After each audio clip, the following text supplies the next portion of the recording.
Okay, so then what ends up happening is he's, as I said in the last video, I ended off by saying he's in the shower cussing, okay? I don't know, I think it's like almost 9 o'clock. Almost 9 o'clock now. And so I'm sitting in the couch at this time, because when I finished helping my daughter with her homework, and then I'm sitting in the couch in the middle, I have one child under my arm here, and I have another child under my arm here, my two youngest. And so we're sitting there, and literally, like, my daughter called the police. Right after he said what he said, he didn't know she called the police. So when he said what he said, after he felt satisfied with threatening to kill the mother of his children, he went in the shower. He's cussing in the shower, and then right after, like, I want to say he's in the shower for about 10 minutes. He gets out the shower, and right when he gets out the shower, the doorbell rings. Okay. As soon as he hears the doorbell ring, he puts on his robe and he comes directly to the door. He opened the door. Because I know who's at the door. Because I know who's at the door. I'm like, good, you frigayo, go answer the door. So he goes and he answers the door. Right to the police. Now, when I say God answers prayers, okay, let me tell you how God answers prayers. When he opens the door and it's the police, there's a female police officer and a male police officer.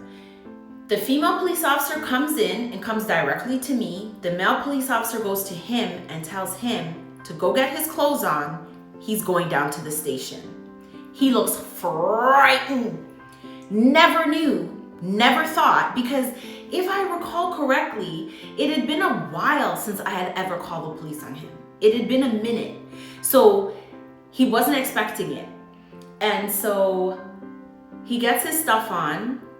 The male police officer is like standing at a distance where, like, he can't, like, kind of putting himself in between me and the female officer and him in case he should decide he wants to do something or get froggy.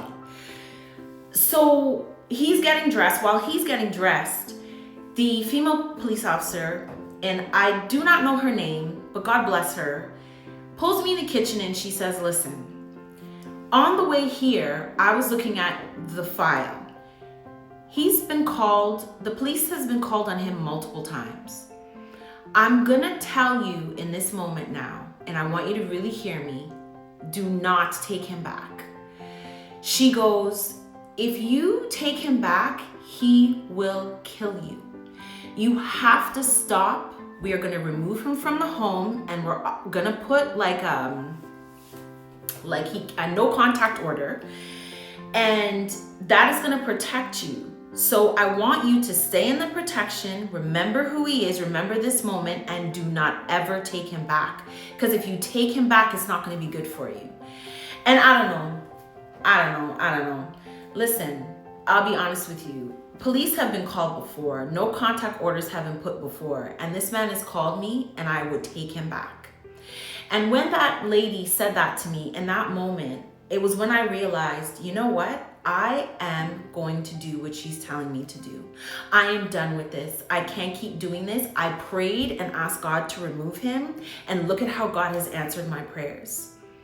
And when I tell you that he went to jail that night, he called one of his bitch ass friends to bail him out, which I think he was bailed out like 2 days later. I never looked back. Like she said, there was a no contact order. He had to stay within like a certain amount of feet away from like where I worked, where the kids went to school, where I lived. And that was it. Like, he never could come around again to the house unless he was coming with police to get his stuff. And I just didn't allow him to come back.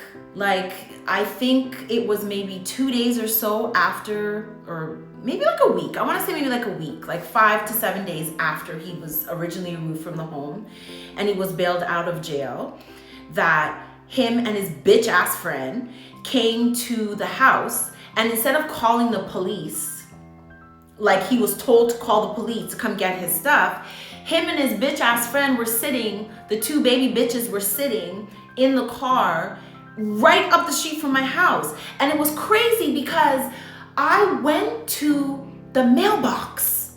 This is another thing to show you how God moves in your life and within you when you follow him and pray to him.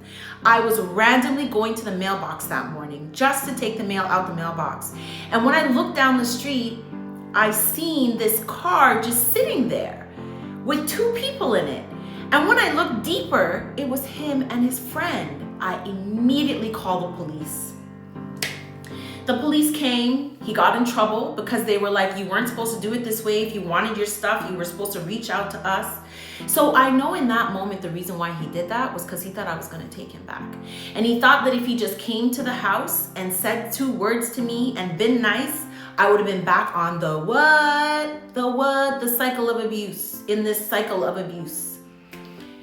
But when I called the police, that was when he realized that I was completely finished with him and I wasn't playing these games anymore. And when I tell you, I would like to sit here actually and say that that was the end of things. And that I just rode off happily into the sunset and lived happily ever after. But that was the end of one cycle when you're a woman in an abusive relationship and the beginning of another. So remember, God did not put you here to be anybody's punching bag.